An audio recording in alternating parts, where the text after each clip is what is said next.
I would say there's hardly any luck involved. Once you win a championship, it's just it's such an addictive feeling. Every man for himself wants to be pro.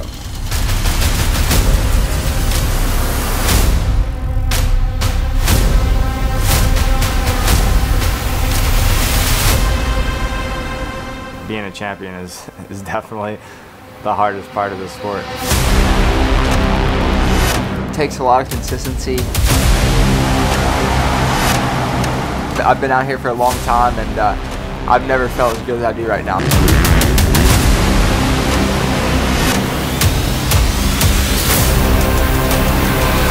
I think I have that speed now. I can go just as fast as those guys. Definitely think I got what it takes this year. I just want to work so I can beat these guys. That's all I care about is beating them.